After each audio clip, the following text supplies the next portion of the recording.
So எல்லோரும் படிச்சிருப்பீங்கன்னு நம்புகிறேன். உங்களுக்கு மதிய வணக்கம். 4வது லெசன் நம்ம பார்க்கலாம். சங்க இலக்கியம் பாட்டனாரின் தோப்பு, இடைக்கால இலக்கியம் தந்தையாரின் தோட்டம், இக்கால இலக்கியம் நம்மளுடைய பூங்கா. சரி, நெக்ஸ்ட்டு குன்றூர் கிழார் உடனடியாக டேஸ் ஏற்றி விடுவார் அப்படின்னா ஆசிரியப்பா. குன்றூர் கிழார் உடனடியாக எது ஏற்றி விடுவார்? ஆசிரியப்பா ஏற்றி விடுவார். தமிழ் இலக்கியம் எப்படி வந்திருக்குன்னு பார்த்தீங்கன்னா, ஃபர்ஸ்ட் நம்ம சங்க பாடல் நூல்களையும் பார்த்துருப்போம். அடுத்தது பார்த்திங்கன்னா அற இலக்கியங்களாக இருந்திருக்கும். ஃபஸ்ட்டு 14 மேல்கணக்கு நூல்கள், 10 பாட்டு 8 தொகை. நெக்ஸ்ட்டு அற இலக்கிய காலத்தில் என்னது வரும்? 14 கீழ்கணக்கு நூல்கள் எல்லாம் நெக்ஸ்ட்டு காப்பியம். காப்பியம்னா என்னது? சிலப்பதிகாரம், மணிமேகலை இந்த மாதிரி. நெக்ஸ்ட்டு சிற்றிலக்கியங்கள் வருது, பள்ளு இந்த மாதிரி. நெக்ஸ்ட்டு சந்த கவிதை, அப்புறம் புது கவிதை, நவீன கவிதை, இந்த வடிவில் தமிழ் என்னது பரிமாற்றம் அடைஞ்சு கொண்டே இருந்திருக்கு. நெக்ஸ்ட்டு பேசினால் அது என்னது? உரையாடல். அதே இதை எழுதினால் அது என்னது? உரைநடை. பேசினால் உரையாடல், எழுதினால் உரைநடை. பெரும்பாலும் எந்த வடிவில் தான் இலக்கியம் படைப்பாங்க அப்படின்னா உரைநடை வடிவில். நெக்ஸ்ட்டு உணர்ச்சிகளை காட்ட டேஸ் கொண்ட மொழிநடை தான் சிறந்த கருவி. உவமை கொண்ட மொழிநடை தான் சிறந்த கருவி. உணர்ச்சிகளை காட்ட எது கொண்ட மொழிநடை சிறந்த கருவி? உவமை கொண்ட மொழிநடை தான் சிறந்த கருவி.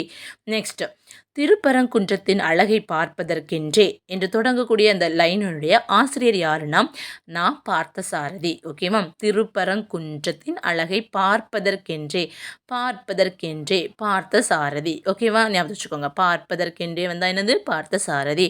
நெக்ஸ்ட் வடபுறமும் தென்புறமும் நீர் நிறைந்த கண்மாய்கள் என முடியும் வரிகளினுடைய ஆசிரியர் பார்த்தசாரதி தான். வடபுறமும் தென்புறமும் நீர் நிறைந்த கண்மாய்கள் யாரு? பார்த்தசாரதி. பார்த்தசாரதி எழுதிய நூல் பேர் என்னன்னா குறிஞ்சி மலர். அப்போ குறிஞ்சி மலர் நூலின் ஆசிரியர் யாரு? பார்த்தசாரதி. நெக்ஸ்ட் உவமையும் பொருளும் வேற்றுமை ஒளிவித்து ஒன்றென மாட்டின் அஃது உருவகமாகும். உவமையும் பொருளும் அந்த வேறுபாடு இல்லாமல் அதை ஒழிச்சிட்டு அங்கே ஒழிச்சிட்டு ஒன்றாக தெரிஞ்சிச்சுன்னா அதை தான் நம்ம என்ன சொல்கிறாங்க? உருவகம் அப்படின்னு யார் சொன்னாங்கன்னா தண்டி. உவமையும் பொருளும் வேற்றுமை ஒளிவித்து ஒன்றென மாட்டின் அஃது உருவகம். அப்போ உருவகத்தை பற்றி சொன்னது யார்? தண்டி புலவர். ஞாபகம் வச்சுக்கோங்க. உருவகம் வந்தால் தண்டி. நெக்ஸ்ட் உவமையை விட எதுதான் உணர்வுகளை தூண்டி எழுப்புதல் வெற்றி பெறும்? உருவகம். உவமையை விட உருவகமே உணர்வுகளை தூண்டி எழுப்புவதில் வெற்றி பெறும். நெக்ஸ்ட்டு திருவள்ளுவருடைய பெயரில் முதலாக ஒரு தமிழ் கணினியை டிசிஎம் டேட்டா ப்ராடக்ட்ஸ் விற்பனைக்கு கொண்டு வராங்க. எப்போ? 1983 செப்டம்பரில். அப்போ திருவள்ளுவர் பெயரில் முதல் தமிழ் கணினி எப்போ? 1983 செப்டம்பரில் டிசிஎம் டேட்டா ப்ராடக்ட்ஸ் விற்பனைக்கு கொண்டு வராங்க. அந்த கணினியில் தமிழ், ஆங்கிலம் அப்படின்னு 2 மொழிகளை அது கையாளக்கூடியதாக இருந்துச்சு. இது எதுக்கு யூஸ் ஆச்சு பார்த்தீங்கன்னா, சென்னை தேனாம்பேட்டையில் இருந்த புள்ளி விவரத்துறை அலுவலகத்திற்கும் தலைமை செயலகத்துக்கும் ஏதாவது ஒரு ஃபைல் அனுப்பணுமா, கோப்பு மற்றும் செய்திகளை பரிமாறிக்கொண்ட ஒரு முதல் நேர்வழி கணினி எதுனா திருவள்ளுவர் தான். தேனாம்பட்டியில் இருக்கக்கூடிய புள்ளி விவரத்துறை அலுவலகத்திற்கும் தலைமை செயலகத்திற்கும் கோப்பு மற்றும் செய்திகளை பரிமாறிக்கொண்ட முதல் நேர்வழி கணினி எது? திருவள்ளுவர். நெக்ஸ்ட் களம்புக துடித்து நின்ற உனக்கு வெற்றி சாறு கிடைத்து விட்டது, உன் புன்னகைதான் அதற்கு சான்று என்று சொன்னவர் யாரு? அண்ணா. களம்புக துடித்து நின்ற உனக்கு வெற்றி சாறு கிடைத்து விட்டது, உன் புன்னகைதான் அதற்கு சான்று. யார் சொன்னாங்க? அண்ணா. நெக்ஸ்ட் புறந்தூய்மை நீரான் அமையும், அகந்தூய்மை வாய்மையால் காணப்படும். இது என்னது? உவமை அணி. புறந்தூய்மை நீரால் அமையும், அதே போல அகந்தூய்மை வாய்மையால் காணப்படும். அப்படி தானே? இது என்னது? உவமை எடுத்துக்காட்டு உவமை அணி. ஏன் இங்கே புறந்தூய்மை நீரால் அமையும், அகந்தூய்மை வாய்மையால் காணப்படும், அதே போல என்பது என்னது? மறைந்து வந்திருக்கு. அப்படி தானா? அப்போ அது என்னது? எடுத்துக்காட்டு உவமை அணி. வெளிப்படையாக வந்துச்சுன்னா அது என்னது? உவமை அணி. அதில் இல்லை அந்த வார்த்தைகள் உவம உருபு இடம்பெறல் அப்படின்னா அது எடுத்துக்காட்டு உவமை அணி. நெக்ஸ்ட்டு எடுத்துக்காட்டு உவமை அணியில் உரைநடையில் பயன்படுத்துகையில் அதை எப்படி சொல்லுவாங்க? இணை ஒப்புன்னு சொல்லுவாங்க. எடுத்துக்காட்டு உவமை அணியை உரைநடையில் பயன்படுத்தும் போது அதற்கு என்ன பேர் கொடுக்குறாங்க? இணை ஒப்பு. நெக்ஸ்ட் ஊர் கூடி செக்கு தள்ள முடியுமா? புரோகிதருக்காக அமாவாசை காத்திருப்பதில்லை என்று சொன்னது யாருன்னா வா ராமசாமி. சரியா? வா ராமசாமி. ஊர் கூடி செக்கு தள்ள முடியுமா? வா ராமசாமி. புரோகிதருக்காக அமாவாசை காத்திருப்பதில்லை சொன்னது ராமசாமி. எந்த நூலனா? மழையும் புயலும். அப்போ மழையும் புயலும் என்ற நூலின் ஆசிரியர் யார்? ராமசாமி. மழையும் புயலும் யார்? ராமசாமி. நெக்ஸ்ட்டு ஞாயிறு திங்கள் நெஞ்சம் போன்ற அக்ரிணை பொருட்கள் சொல்லின போலவும் கேட்கின போலவும் சொல்லியாங்கு அமையும் அப்படின்னு சொன்னது யாருன்னா தொல்காப்பியர். இதில் என்ன சொல்லியிருக்கிறாங்க அப்படின்னா, உயிரில்லாத பொருட்களை உயிர் உள்ளது போலயும், அது கூட பேசுகிறது மாதிரியும், அது கூட உணர்வு இருக்கிற மாதிரியும் அப்படின்னு சொன்னது யாருன்னா, யார்? தொல்காப்பியர். ஞாயிறு திங்கள் நெஞ்சம் போன்ற அஃறிணை பொருட்கள் சொல்லுன போலவும் கேட்குன போலவும் சொல்லியாங்கு அமையக்கூடியது அப்படின்னு சொன்னது யார்? தொல்காப்பியர். நெக்ஸ்ட்டு, அந்த உயிரில்லாத பொருட்களை உயிர் உள்ளது போலவும், அந்த உணர்வே இல்லாத பொருட்களை உணர்வுடையனவோ போலும் கற்பனை செய்வதுண்டு. அப்படி தானே? ஞாயிறு திங்கள் நிலவுக்கெல்லாம் உணர்வுகள் இருக்கா? இல்லை. ஆனால் நம்ம அதெல்லாம் கற்பனை பண்ணிக்கிறோம் இல்லையா? ஸோ அப்போ அப்படி அதை என்ன சொல்லுவாங்கன்னா இலக்கணை. சரியா? உயிரில்லாத பொருட்களை உயிர் உள்ளன போலவும் உணர்வில்லாத பொருட்களை உணர்வுடையன போலவும் கற்பனை செய்வதுண்டு. அதுக்கு பேர் என்ன? இலக்கணை. நெக்ஸ்ட், சோலையில் புகுவேன் மரங்கள் கூப்பிடும். லாஸ்ட் லைன், மனம் அமைதி எய்தும். இதனுடைய ஆசிரியர் யாரு? திருவிக்கா. சோலையில் புகுவேன் மரங்கள் கூப்பிடும் என்று சொன்னது யாரு? திருவிக்கா. மனம் அமைதி பெறும் என்று சொன்னது யாரு? திருவிக்கா. நெக்ஸ்ட், தென் தமிழ்நாட்டில் அமைந்த திருக்குற்றாலம் மலைவளம் படைத்த பழம்பதி ஆகும். தென் தமிழ்நாட்டில் அமைந்த திருக்குற்றாலம் மலைவளம் படைத்த பழம்பதி சொன்னது யாரு? ராபி சேதுப்பிள்ளை. ஏற்கனவே நம்ம படிச்சிருக்கோம். சிதறும் நீர்த்திவலைகள் பாலாவி போர் பறந்தெடுத்து மஞ்சினோடு சேர்ந்து கொஞ்சிக்குள்ளாவும். சிதறும் நீர்த்திவலைகள் பாலாவி போல பறந்தெழுந்து மஞ்சினோடு சேர்ந்து கொஞ்சிக்குள்ளாவும். யாரு? ராபி சேதுப்பிள்ளை. எந்த நூலனா? தமிழ் இன்பம் என்னும் நூலில் சொல்லியிருப்பாங்க. ராபி சேதுப்பிள்ளையினுடைய பேர் என்ன? சொல்லின் செல்வர். ஏற்கனவே படிச்சிருக்கோம். சொல்லின் செல்வர் என அழைக்கப்படுவது யாரு? ராபி சேதுப்பிள்ளை. நெக்ஸ்ட், வாழ்க்கை நடத்துவதற்கு பொருட்கள் பல வேண்டும். அந்த பொருட்கள் இருந்தால் மட்டும் போதாது, அவற்றை ஆள்வதற்கு அறிவும் வேண்டும் அப்படின்னு சொன்னது யாருன்னா மூவா அவர்கள் நாட்டுப்பற்று என்ற நூலில். வாழ்க்கை நடத்துவதற்கு பொருட்கள் பல வேண்டும், அவற்றை ஆளும் அறிவும் வேண்டும் சொன்னது யாரு? மூவா. எதில்? நாட்டுப்பற்றில். நெக்ஸ்ட், முரண்படாத மெய்மை. உண்மையை சொல்வது எதுனா முரண்படு மெய்மை. என்னன்னா, இந்த உலகத்தில் பயமென்ற ஒன்று இருக்கு தவிர வேறு எதற்கு பயப்பட வேண்டும்? பயத்துக்கு தான் நம்ம பயப்படுறோம், அப்படி தானே? ஸோ அப்போ அது என்னது? முரண்படு மெய்மை. என்னது? முரண்படாத மெய்மையை சொல்வது என்னது? முரண்படு மெய்மை. நெக்ஸ்ட்டு, முரண்பட்ட அந்த சொற்களை சேர்த்து எழுதுறது. ரெண்டுமே வித்தியாசமாக இருக்கும். சரியா? அப்போ அந்த மாதிரியான முரண்பட்ட சொற்களை ஒரே இதில் நம்ம சேர்த்து எழுதணும்னா அதை நம்ம என்ன சொல்லுவாங்கன்னா சொல் முரண்னு சொல்லுவாங்க. அப்போ எக்ஸாம்பிள் என்ன? கலப்பில்லாத பொய். கலப்பே இல்லாத ஒரு பொய். அப்போ இது என்னது? சொல்முரண். எக்ஸாம்பிள் கொடுத்து நமக்கு என்னதுன்னு கேட்டாலும் எழுத தெரியணும். நெக்ஸ்ட், சொல்லக்கூடிய முறையில் அழுத்தம் கொடுக்க எதிரும் புதிருமான முரண்படும் கருத்துக்களை அமைப்பது எதிரிணை இசைவு. சொல்லக்கூடிய முறையில் நம்ம அழுத்தம் கொடுக்கும்போது எதிரும் புதிருமான வித்தியாசமான முரண்படக்கூடிய கருத்துக்களை தருவது என்னது? எதிரிணை இசைவு. எதிரிணை இசைவு. நெக்ஸ்ட், குடிசை ஒரு பக்கம் கோபுரம் மறுபக்கம். இந்த சமுதாயத்திற்கு என்றைக்கு விமோசனம்? தோழர்களை சிந்தியுங்கள் சொன்னது யாரு? தோழர் ப. ஜீவானந்தம். குடிசை ஒரு பக்கம் கோபுரம் ஒரு பக்கம். இந்த சமுதாயத்திற்கு என்றைக்கு விமோசனம்? தோழர்களை சிந்தியுங்கள் சொன்னது யாரு? தோழர் ப. ஜீவானந்தம். நெக்ஸ்ட், சொற்களை அளவாக பயன்படுத்தி உரைநடையை அழகு செய்தவர் யாரு? மூவா. சொற்களை அளவாக பயன்படுத்தி உரைநடையை அழகு செய்தவர் யாரு? மூவா. மூவா தான் தம்பிக்கு இந்த மாதிரி எழுதியிருப்பாங்க. சரியா? இனி பார்க்கலாம். நெக்ஸ்ட், கேள்வியிலேயே பதில் இருப்பதை போல எழுதுவது எதற்கு உதவும்? உணர்ச்சி வெளிப்பாட்டுக்கு உதவும். கேள்வியிலேயே பதில் இருப்பது போல எழுதுவது என்னது? உணர்ச்சி வெளிப்பாட்டுக்கு உதவும். நெக்ஸ்ட், அவர் பேசாத நாள் உண்டா? பெரியாருடைய பெரும் பணியை நான் ஒரு தனி மனிதனின் வரலாறு என்றல்ல, அது ஒரு சகாப்தம், ஒரு காலகட்டம், ஒரு திருப்பம் என்று கூறுகிறேன் சொன்னது யாரு? அண்ணா. அவர் பேசாத நாள் உண்டாம். பெரியாருடைய பணியை நான் வந்து என்னது மனிதனின் வரலாறுன்னு சொல்ல மாட்டேன், ஒரு சகாப்தம், அது ஒரு காலகட்டம், திருப்பம், இந்த மாதிரி வரிகள் வந்துச்சுன்னா அது யாரு சொன்னது? அண்ணா. அண்ணா யாரை பற்றி சொல்லியிருப்பாரு? பெரியார். சரியா? நெக்ஸ்ட், இந்தியா தான் என்னுடைய மோட்சம். இந்தியா என் இளமையின் மெத்தை, யௌவனத்தின் நந்தவனம், என் கிழக்காலத்தின் காசி. மெத்தை, காசி, நந்தவனம், இதெல்லாம் யாரு? பாரதி.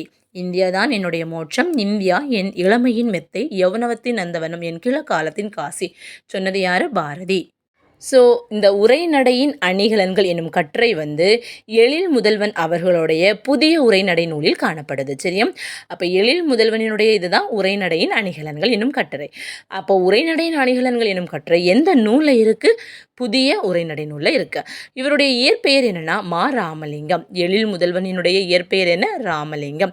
நெக்ஸ்ட்டு, இவர் மாநில கல்லூரியில் பயின்று அங்கேயே பேராசிரியர் பணியாற்றியவர். குடந்தை அரசு ஆடவர் கல்லூரி மற்றும் பாரதிதாசன் பல்கலைக்கழகத்தினுடைய தமிழ் துறை தலைவராகவும் பணியாற்றியிருக்கிறாங்க. அப்போ மாநில கல்லூரியில் பயின்று அங்கேயே பேராசிரியர் பணி பெற்றவர் யார்? எழில் முதல்வன். குடந்தை அரசு ஆடவர் கல்லூரி மற்றும் பாரதிதாசன் பல்கலைக்கழகத்தினுடைய தமிழ் துறை தலைவராக விளங்கியவர் யார்? எழில் முதல்வன் என அழைக்கப்படும் ராமலிங்கம். ஓகேவா? நெக்ஸ்ட்டு மரபு கவிதைகள் புது கவிதைகள் படைப்பதில் வல்லவரும் எழில் முதல்வன். மரபு கவிதை புது கவிதை படைப்பதில் வல்லவர் யார்? எழில் முதல்வன். நெக்ஸ்ட் இவருடைய நூல்கள் பார்த்தீங்கன்னா இனிக்கும் நினைவுகள், எங்கெங்கு காணினும் யாதுமாகி நின்றாய். இவருடைய நூல்கள் என்ன? இனிக்கும் நினைவுகள், எங்கெங்கு காணினும் யாதுமாகி நின்றாய். நெக்ஸ்ட் இவருடைய இந்த புதிய உரைநடை நூலுக்காக சாகித்ய அகாதமி விருது பெற்றாங்க. அப்போ எழில் முதல்வனின் சாகித்ய அகாதமி விருது பெற்ற நூல் எது அப்படின்னா புதிய உரைநடை. ஓகே தானா? நெக்ஸ்ட் பார்த்தீங்கன்னா வாழையும் கமுகும் தாழ்குலை தெங்கும் தென்னவன் சிறுமலை திகழ்ந்து தோன்றும். சிறுமலை என குறிக்கப்படக்கூடிய பகுதி என்னென்னா திண்டுக்கல். இது கேட்டிருக்காங்க, இப்படி கேட்பாங்க. சரியா? அப்போ சிறுமலை என குறிக்கப்படக்கூடிய அந்த ஊர் என்னது? திண்டுக்கல். இது எங்கே இடம்பெற்றிருக்குன்னா சிலப்பதிகாரத்தினுடைய காடுகான் காதையில் வாழையும் கமுகும் தாழ்குலை தெங்கும் தென்னவன் சிறுமலை திகழ்ந்து தோன்றும். சிலப்பதிகாரம், சிறுமலை என்பது திண்டுக்கல். ஓகே தானா? நெக்ஸ்ட் நம்ம இலக்கணம் பார்க்கலாம். எழுத்து மற்றும் சொல். எழுத்து சொல்லுக்கு கீழே மொழியை தெளிவுற பேசவும் எழுதவும் உதவுவதா இலக்கணம். ஒரு மொழியை நம்ம தப்பில்லாமல் பேசணும் அப்படின்னு சொன்னால் அந்த மொழியை பற்றிய உள்ள இலக்கணம் நமக்கு தேவை. அந்த மொழியினுடைய சிறப்புகளை பற்றி அறியவும் இலக்கணம் உதவுகிறது. அந்த மொழியினுடைய சிறப்புகளை பற்றி அறியவும் உதவுகிறது. சார்பெழுத்துக்கள், எழுத்துக்களில் ஒன்று தான் நம்ம சார்பெழுத்துக்கள்னு பார்த்தோம் இல்லையா?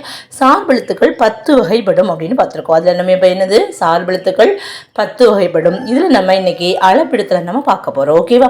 அளபெடுத்தல் அப்படின்னாலே என்னதுன்னா நீண்டு ஒலித்தல். அளபெடுத்தல்னா என்னது? நீண்டு ஒலித்தல். அதாவது நம்ம பேச்சு வழக்கில் பேசும்போது என்ன பண்ணுவோம்? நான் சொல்கிறேன்னா அப்போ நீட்டி ஒலிக்கிறேன்னா அப்போ பேச்சு வழக்கில் ஒரு சொற்களை நீட்டி ஒலித்து பேசும்போது உணர்வுக்கும் சரி அது ஒரு இனிய ஓசைக்கும் எது பயன்படுகிறது அப்படின்னா அளபெடுத்தல். அப்போ பேச்சு வழக்கில் சொற்களை நீட்டி ஒலித்து பேசும்போது உணர்வுக்கும் இனிய ஓசைக்கும் அளபெடுத்தல் பயன்படுத்தப்படுகிறது. நெக்ஸ்ட் பார்த்தீங்க அப்படின்னா செய்யுளில் பார்த்தீங்கன்னா ஒரு மொழிக்கு முதலிலும் இடையிலும் இறுதியிலும் நிற்கிற உயிர் நெட்டெழுத்துக்கள். சரியா? உயிர் நெட்டெழுத்துக்கள் அதாவது நெடில் எழுத்துக்கள் தத்தம் அளவில் நீண்டு ஒலிக்கும் போது அதை குறிப்பதற்காக அந்த நெட்டெழுத்துக்களின் இனமான குற்றெழுத்துக்கள் பின்னால் வருவதுதான் என்னது? உயிரளபடைன்னு சொல்கிறோம். அளபடைனா நீண்டு ஒலித்தல். அதில் உயிரளபடை அப்படின்னு சொன்னால் உயிர் நெட்டெழுத்துக்கு பக்கத்தில் உயிர் குற்றெழுத்து வந்துச்சுன்னா அதுக்கு இனமான உயிர் குற்றெழுத்து வந்துச்சுன்னா அதை என்ன சொல்லுவாங்க? உயிரளபடைன்னு சொல்லுவோம். இந்த உயிரளபடையில் பார்த்திங்கன்னா மொத்தம் 3 வகைகள் இருக்குது. உயிரளபடையில் எத்தனை இருக்குது? 3 வகைகள் இருக்குது. என்னென்ன அப்படின்னா ஒரு செய்யுள்ள கொஞ்சம் ஓசை குறையிற மாதிரி இருக்குன்னு வச்சுக்கோங்களேன். அந்த ஓசையை நிறைவு செய்வதற்காக நெட்டெழுத்துக்கள் அளவெடுத்தால் அதனை என்ன சொல்லுவாங்கன்னா செய்யுளிசை அளபடைன்னு சொல்லுவாங்க. செய்யுளில் ஓசை குறையும் போது அதை நிறைவு செய்ய வருவது தான் என்னது? செய்யுளிசை அளபடை. செய்யுளிசை அளபடைக்கு இன்னொரு பேர் இருக்கு. என்ன அப்படின்னா இசை நிறை அளபடை. செய்யுளிசைக்கு இன்னொரு பேர் என்ன? இசை நிறை அளபடை. இதுக்கு எடுத்துக்காட்டு பாருங்க. இது என்னது? மொழி முதல்லையும் வரலாம், இறுதியிலும் வரலாம், இடையிலும் வரலாம். ஓ ஒதல், ஹோ ஒதல் அப்படின்னு இது என்னது? மொழி முதல். இது எதுக்கு எடுத்துக்காட்டு? செய்யுளிசை அளபடைக்கு. நெக்ஸ்ட் மொழி இறுதி. படா அ, படா அ அது என்னது? மொழி இறுதியில் வரக்கூடியது. நெக்ஸ்ட் உரா அர், உரா அர். இது எப்படி பார்க்குறாங்க? இப்போ ரா இருக்கா, அதை எப்படி பிரிப்போம் நம்ம? இர் கூட்டல் ஆ. அப்போ ஆ என்பது என்னது? உயிர் நெட்டெழுத்து தானே. ஆவுடைய இனம் என்ன? அ. அ என்பது என்னது? உயிர் குற்றெழுத்து. அப்போ இந்த மாதிரி வந்திருக்கு தானே. ஸோ அப்போ இது என்ன சொல்லலாம்? உயிரளபடைன்னு சொல்லலாம். ஸோ இதில் என்ன பார்த்தீங்கன்னா ஓசை குறையும் போது அதை நிறைவு செய்கிறதற்காக வந்தனால இது என்ன சொல்லுவாங்க அப்படின்னா செய்யுளிசை அளபடை இல்லது இசை நிறை அளபடைன்னு சொல்லுவாங்க. சரிதானா? நெக்ஸ்ட் உள்ள செகண்ட் டைப் பார்க்க போகிறோம். ஃபஸ்ட்டு செய்யுளில் ஓசை குறையும் போது. ரெண்டாவது பார்த்தீங்க அப்படின்னா செய்யுளில் ஓசை குறையவே இல்லை, ஆனாலும் ஒரு இனிமையான ஓசைக்காக அந்த குறில் எழுத்தானது நெடிலாகி அளபெடுப்பது தான் என்னது? இன்னிசை அளபடை. எடுத்துக்காட்டு கெடுப்பதும்னு சொல்லியிருக்கலாம், ஆனால் கெடுப்பதுவும். அப்போ இனிய ஓசை வருது இல்லையா, அதை தான் சொல்கிறாங்க. சரியா? கெடுப்பதுவும்.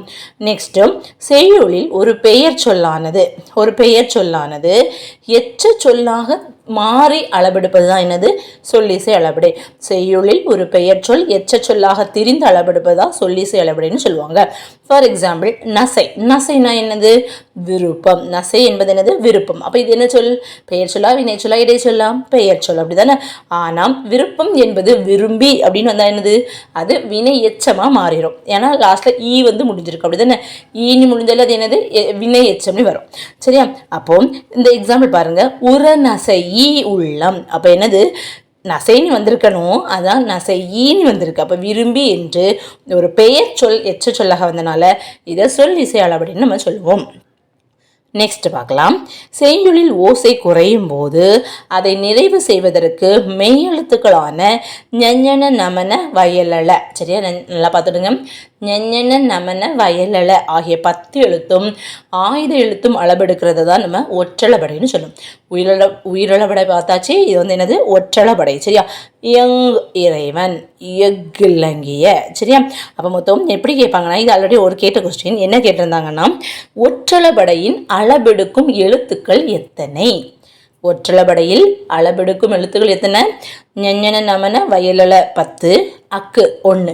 மொத்தம் எத்தனை எழுத்துக்கள்? 11 எழுத்துக்கள். இப்படி கேட்பாங்க. சரியா? நெக்ஸ்ட், ஒரு எழுத்து தனித்தோ இல்லது பல எழுத்துக்கள் சேர்ந்தோ பொருள் தரக்கூடிய வகையில் அமைவதா என்னது? சொல். சொல் பார்த்தீங்க அப்படின்னா 2 திணைகளையும் குறிக்கும். உயர்திணையை குறிக்கும், அக்ரணியை குறிக்கும், ஐம்பால்களையும் குறிக்கும். சரியா? சொல் வந்து எத்தனை இடங்களில் வரும்? 3 வகை இடங்களிலும் வரும். அது முன்னிலை, தன்மை, படர்க்கை ஆகிய 3 வகை இடங்களிலும் வரும். சொல் பார்த்தீங்க அப்படின்னா உலக வழக்கிலும் வரும், செய்யுள் வழக்கிலும் வரும். அதாவது இலக்கிய வழக்கிலும் இந்த சொல் வந்து இடம்பெறும். அது வெளிப்படையாகவும் இருக்கலாம், இல்லது குறிப்பாக உணர்த்தக்கூடிய என்னது? தங்கத்தை வந்து பொற்கொள்ளர்கள் என்ன சொல்லுவாங்க? பரின்னு சொல்லுவாங்க. இதே மாதிரி குறிப்பாகவும் இருக்கலாம். நெக்ஸ்ட், நன்னூல்ல ஒன்று கொடுத்துருக்காங்க. என்ன? ஒரு மொழி ஒரு பொருளனவாம். ஒரு மொழி ஒரு பொருளனவாம் என்பது எந்த நூலில் இடம்பெற்றிருக்குது? நன்னூலில் இடம்பெற்றிருக்கு. நெக்ஸ்ட் பார்த்தீங்கன்னா, மொழி எத்தனை வகைப்படும்னா 3 வகைப்படும். மொழி 3 வகைப்படும். ஒரு சொல் தனித்து நின்று பொருள் தந்தால் அதை தனிமொழின்னு சொல்லுவாங்க. எடுத்துக்காட்டு என்ன? கண், படி, கண்ணன். இது தனியாக நிற்குது, ஆனால் நமக்கு வந்து பொருள் தருது. அப்படின்னா இது என்னது? தனிமொழி. 2 அல்லது அதற்கு மேற்பட்ட அந்த தனிமொழிகள் சேர்ந்து பொருள் தந்துச்சுன்னா அதை தொடர்மொழின்னு சொல்லுவோம். கண்ணன்னால என்னது? ஒரு ஆளை குறிக்குதுன்னு நம்ம புரிஞ்சுக்கலாம். ஆண் பாலை குறிக்குதுன்னு. கண்ணன் வந்தான். அப்போ இது என்னது? தொடர்மொழி. நெக்ஸ்ட்டு, ஒரு சொல் தனியாக பார்த்தீங்க அப்படின்னா ஒரு பொருளை தரும். அந்த சொல்லையே பிரித்து நீங்கள் பார்த்தீங்கன்னா வேறு பொருளையும் தரும். அப்போ இது தனிமொழிக்கும் தொடர்மொழிக்கும் பொதுவாய் அமைஞ்சிச்சுன்னா அதை என்ன சொல்லுவாங்கன்னா பொதுமொழின்னு சொல்லுவாங்க. எக்ஸாம்பிள் 8. 8 பார்த்தீங்கன்னா என்னது? அது ஒரு நம்பர், அப்படிதானா? ஆனால் அதே பிரிக்கும் போது எள் கூட்டல் தூன்னு பிரியும். 8 பிரிக்கும் போது எள் கூட்டல் தூ. அப்போ அதனுடைய மீனிங் என்ன? எல்லை உண். நெக்ஸ்ட், வேங்கி அப்படின்னா ஒரு மரம். சரியா? அதை பிரிக்கும் போது என்ன வரும்? வேம் கூட்டல் கை. அப்படின்னா மீனிங் என்ன? வேகின்ற கை அப்படின்னு சொல்லிட்டு வரும். ஓகேவா? நெக்ஸ்ட் பார்த்தீங்கன்னா, ஒரு வினை அல்லது செயலை குறிக்கக்கூடிய பெயரானது எண், இடம், காலம், பால் ஆகியவற்றை ஒரு குறிப்பாகவோ இல்லை வெளிப்படையாகவோ உணர்த்தாமல் வருவது தான் என்னது? தொழிற்பெயர். ஒரு செயலை குறிக்கக்கூடிய ஒரு பெயரானது அதனுடைய எண் எத்தனை பேர்னு குறிக்காது, தன்மை முன்னிலை படர்க்கையா அதை குறிக்காது, இறந்த காலமா நிகழ்காலமா இதை குறிக்காது, இது ஆண்பாலா பெண்பாலான்னு குறிக்காது. இல்லைன்னா அது எப்படி பண்ணணும்னா குறிப்பாகவும் உணர்த்தாது, வெளிப்படையாகவும் உணர்த்தாது. அப்படிப்பட்டதான் நம்ம என்ன சொல்லுவாங்க? தொழிற்பெயர். எடுத்துக்காட்டு நடத்தல். நடத்தல் இது யார் நடந்தாங்க? ஆண்பாலா பெண்பாலா நமக்கு தெரியுமா? தெரியாது. இது தன்மையா முன்னிலையா படர்க்கையா தெரியுமா? தெரியாது. ஸோ இந்த மாதிரி வரது தான் தொழிற்பெயர். இன்னொரு எக்ஸாம்பிள் ஈதல். சரியா? நெக்ஸ்ட்டு, ஏற்கனவே நம்ம படிச்சிருக்கோம். வினையடியுடன் விகுதி சேர்வதால் உருவாகும் தொழிற்பெயரை என்ன சொல்லுவாங்க? விகுதி பெற்ற தொழிற்பெயர். நம்ம படிச்சிருக்கோம் இல்லையா? அப்போ நடத்தல், வாழ்க்கை, அல், தள்ளல், அம்மை, கைவை, பூ, குதி, சிவி அந்த படிச்சிருக்கோம் இல்லையா? ஸோ இதெல்லாம் வந்துச்சுன்னா என்னது? அது வந்து தொழிற்பெயர். அதில் தல் அந்த மாதிரி விகுதி வந்துச்சுன்னா அது என்ன சொல்லுவாங்கன்னா விகுதி பெற்ற தொழிற்பெயர் அப்படின்னு சொல்லுவாங்க. அப்போ இதில் உள்ள வினையடி என்ன? நடத்தலினுடைய வினையடி என்ன? நட. வாழ்க்கையினுடைய வினையடி என்ன? வாழ். ஆளலுடைய வினையடி என்ன? ஆள். புரிஞ்சுச்சா? நெக்ஸ்ட்டு, எதிர்மறை தொழிற்பெயர். எதிர்மறை தொழிற்பெயர்னா என்ன? தொழிற்பெயர் தான், ஆனால் அது எதிர்மறை பொருளில் வரும். அப்போ நடத்தல் அதனுடைய ஆப்போசிட் என்ன? நடவாமை. அப்போ மை விகுதி வந்திருக்கு, அப்போ தொழிற்பெயர்னு தெரிஞ்சு போச்சு. ஆனால் எதிர்மறை, அப்படிதானே? அப்போ எதிர்மறை தொழிற்பெயர். நெக்ஸ்ட் பார்த்தீங்க அப்படின்னா கொல்லாமை. கொல்லாமையும் என்ன வரும்? எதிர்மறை தொழிற்பெயர். நெக்ஸ்ட்டு விகுதி பெறாமல் அந்த வினை பகுதியே தொழிற்பெயராகிறது தான் என்னது? முதநிலை தொழிற்பெயர். எப்படி? தட்டு, இது என்னது? முதநிலை தொழிற்பெயர். தட்டு என்னது? முதநிலை தொழிற்பெயர். ஆனால் அது எப்படி வந்திருக்கணும்? தட்டுதல், தட்டுதல் வந்திருக்கணும். தட்டுதல் வந்தாது என்னது? விகுதி பெற்ற தொழிற்பெயர். சரியா? தள்ளல் அம்மை கைவை எங்கே வந்துச்சோ அதை நீங்கள் உடனே நினச்சிக்க வேண்டியதா, அது விகுதி பெற்ற தொழிற்பெயர். அது அந்த தள்ளல் ஐ கை இந்த குபு உதிசி சிவிமை இந்த மாதிரியான விகுதிகளை நீக்கிட்டு வரக்கூடியதா முதநிலை தொழிற்பெயர்னு சொல்லுவோம். சரியா? தட்டு, உரை, அடி இதெல்லாம். நெக்ஸ்ட்டு அந்த முதநிலை திரிந்து விகுதி பெறாமல் வரக்கூடிய தொழிற்பெயர் தான் முதநிலை திரிந்த தொழிற்பெயர். நம்ம ஏற்கனவே படிச்சனால ஈஸியாக இருக்கும், அப்படி தானே? அப்போ கேடு என்பது முதநிலை திரிந்த தொழிற்பெயர். அது எப்படி வந்திருக்கணும்? கெடு. நெக்ஸ்ட் சுடு என்பது என்னது? சூடு, ஏற்கனவே பார்த்தது தான். நெக்ஸ்ட்டு வினை ஒரு முற்று பெயரின் தன்மையை அடைந்து வேற்றுமை உருவை ஏற்றும் வரலாம், ஏற்காமலும் இன்னொரு பயனிலையை கொண்டு முடிவது தான் வினையாளனையின் பெயர். ஏற்கனவே நம்ம பயனிலை, எழுவாய், செயற்படு பொருள்லாம் என்னன்னு பார்த்துருக்கோம் தானே? அதாங்க சொல்ல வராங்க. ஒரு வினைமுற்றானது அந்த பெயருடைய தன்மையை அடைந்து வேற்றுமை உருவை ஏற்றும் வரலாம், ஏற்காமலும் வந்து இன்னொரு பயனிலையை கொண்டு முடிந்தால் அது என்ன சொல்லுவாங்க? வினையாளனையும் பெயர்னு சொல்லுவாங்க. வினையாளனையும் பெயர் பார்த்தீங்க அப்படின்னா 3 இடங்கள் 3 காலங்களில் வரும். ஞாபகம் வச்சுக்கணும். தொழில் பெயர் மற்றும் வினையாளன் பெயருக்குள்ள வித்தியாசம் கேட்பாங்க. அப்போது வினையாளனியும் பெயர் 3 இடங்கள்லாம் என்ன? தன்மை, முன்னிலை, படர்க்கை. 3 காலங்கள் என்னது? இறந்த காலம், நிகழ்காலம், வருங்காலம் ஆகிய 3 காலங்களிலும் வரும். ஆனால் தொழிற்பெயர் உணர்த்துமா? உணர்த்தாது. கரெக்ட் தானே? இடங்கள், காலங்கள் இது எதுவுமே உணர்த்தாது. நெக்ஸ்ட் பார்த்தீங்கன்னா வினை பெயர்த்தன்மையாகி வினையையே உணர்த்தி நிற்பது தொழிற்பெயர். இது இதனுடைய டெஃபினிஷன். சரியா? இது வந்து கேட்கலாம். அப்போ ஒரு வினை பெயர் தன்மையாகி அகைன் என்னது? வினையை தான் உணர்த்தின்னு இருக்குது. அது என்னது? தொழில் பெயர். நெக்ஸ்ட் தொழில் செய்யக்கூடிய அந்த கருத்தாவை குறிப்பது தான் வினையாளனையும் பெயர். தொழிலை குறித்தால் அது தொழில் பெயர், தொழிலை செய்பவரை குறித்தால் அது என்னது? வினையாளனையும் பெயர். தொழில் பெயர் என்னது? காலம் காட்டாது, ஆனால் வினையாளனையும் பெயர் காலம் காட்டும். தொழில் பெயர் வந்து என்னது? படற்கைக்கு தான் உரியது, ஆனால் வினையாளனையும் பெயர் 3 இடத்திற்கும் உரியது. தொழில் பெயர் வந்து எதற்கு தான் உரியது? படற்கைக்கே உரியது, படற்கைக்கு உரியது. ஆனால் வினையாளனையும் பெயர் வந்து என்னது? 3 இடங்களிலும் வரும். தன்மை, முன்னிலை, படற்கை அப்படின்னு சொல்லிட்டு வரும். சரியா? நெக்ஸ்ட் பார்த்தீங்க அப்படின்னு சொன்னால் புக் பேக்கில் கொஸ்டின் பார்க்கலாம். ஃபர்ஸ்ட் ஒன், மெத்த வணிகலன் எனும் தொடரில் தமிழ் அழகனார் குறிப்பிடுவது எது? எது? வணிக கப்பலையும் குறிப்பிடுறாரு, 50 காப்பியங்களையும் குறிப்பிடுறாங்க. நெக்ஸ்ட் காய்ந்த இலையும் காய்ந்த தோகையும், இது குறிப்பது எது? காய்ந்த இலைனா என்ன? சருகு. காய்ந்த தோகைனா சண்டு, அப்போ சருகும் சண்டும். நெக்ஸ்ட் என் தமிழ்னா, இதை எப்படி பிரிக்கணும்? எம் கூட்டல் தமிழ் கூட்டல் நா. நெக்ஸ்ட் கேட்டவர் மகிழ பாடிய பாடல் இது. இதில் தொழிற்பெயர் எது? தள்ளல் அம்மை கைவை இந்த மாதிரி முடிஞ்சிருக்கணும். எங்கே இருக்குது? பாடல், அல், அப்படி தானே? அப்போ தொழிற்பெயர் என்னது? பாடல். அப்போ வினையாளனின் பேர் எப்படி இருக்கணும்? அது வினை செய்பவரை குறிக்கும், அப்படிதானா? இங்கே பாருங்கள், கேட்டவர், இதுதான் வந்து என்னது? வினை செய்பவர், அதாவது கேட்குறார் அவர். அப்போ இது என்னது? வினையாளனையும் பெயர். நெக்ஸ்ட் வேர்க்கடலை, மிளகாய் விதை, மாங்கொட்டை இவற்றை குறிக்கும் பயிர் வகை. விதைன்னு வந்தாலே மணி வகைன்னு ஞாபகம் வச்சுக்கோங்க. அப்போ மிளகாய் விதை வந்திருக்கு, அப்போ இது என்னது? மணி வகை.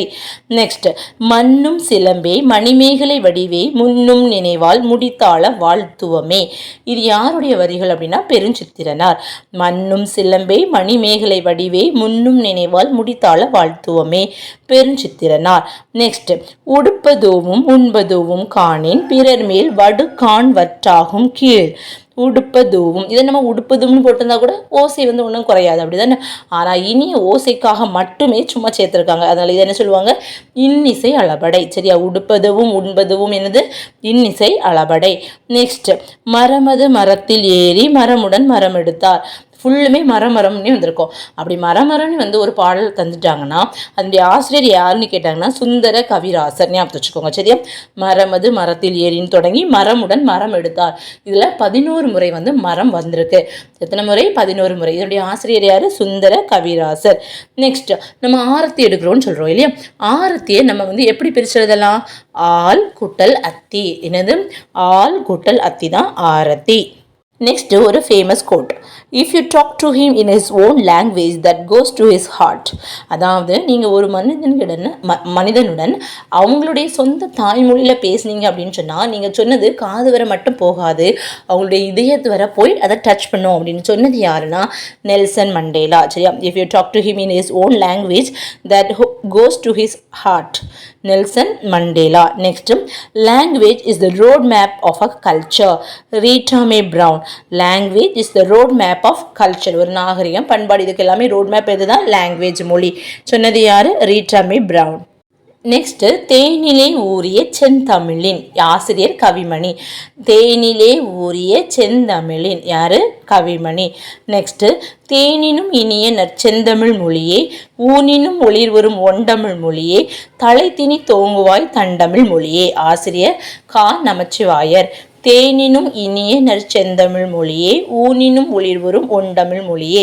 மொழியே மொழியே மொழியேன்னு வந்திருக்கு இல்லையா? யாரு? கா. நமச்சிவாயர். நெக்ஸ்ட், நாம் ஏன் தமிழ் காக்க வேண்டும் என்ற நூலின் ஆசிரியர் சேதுமணி மணியன். நாம் ஏன் தமிழ் காக்க வேண்டும் என்ற நூலின் ஆசிரியர் யாரு? சேதுமணி மணியன். நெக்ஸ்ட், தவறின்றி தமிழ் எழுதுவோம். அப்போ எப்படி எழுதணும்? நல்ல எழுதணும், அப்படிதானே? அப்போ நன்னன் ஞாபகம் வச்சுக்கோங்க. தவறின்றி தமிழ் எழுதுவோம். ஆசிரியர் யாரு? நன்னன். நெக்ஸ்ட், பச்சை நிழல். இதனுடைய ஆசிரியர் யாரு? உதயசங்கர். சூரியன் உதிச்சாதானே அந்த நிழல் எல்லாம் விழும். அப்போ பச்சை நிழல் அப்படின்னா என்னது? Udayasankar. Next, English to Tamil இப்படின்னு கேட்பாங்க. சரி, நம்ம இது நாள் வரை தமிழ் டு இங்கிலீஷ் பார்த்தோம். இப்போ இங்கிலீஷ் டு தமிழ். வவ்வல் உயிரெழுத்து, வவ்வல் உயிரெழுத்து. கான்சனன்ட் மெய் எழுத்து, கான்சனன்ட்னே சொல்லுவாங்க, மெய் எழுத்து. மோனோலிங்குவல் ஒரு மொழி, மோனோலிங்குவல் ஒரு மொழி. கான்வர்சேஷன் உரையாடல், கான்வர்சேஷன் உரையாடல். ஹோமோகிராஃப் ஒப்பெழுத்து, ஹோமோகிராஃப் ஒப்பெழுத்து. டிஸ்கஷன் கலந்துரையாடல், டிஸ்கஷன் கலந்துரையாடல். ஸோ இதுதான் வந்து 10th ஃபர்ஸ்ட் யூனிட். இதோடய முடிஞ்சிருது. சரியா? ஸோ நேற்று நம்ம 7th முடிச்சிருக்கோம், இன்னைக்கு நான் 8th தொடங்கலான்னு தான் இருந்தேன். ஆனாலும் கொஞ்சம் நீங்கள் ரிவிஷன் பார்க்குறதுக்கோ இல்லை படிக்காதவங்க அதை படிக்கிறதுக்கோ யூஸ்ஃபுல்லாக இருக்கும். ஸோ மற்றவங்க வந்து இந்த 10th ஃபர்ஸ்ட் யூனிட் முடிச்சுக்கோங்க. சரியா? ஸோ நம்ம எப்படினாலும் இந்த மாதத்துக்குள்ளாடி உங்களுக்கு நான் தமிழ் வந்து கம்ப்ளீட் பண்ணி தந்துடுவேன். சரியா? தேங்க்யூ.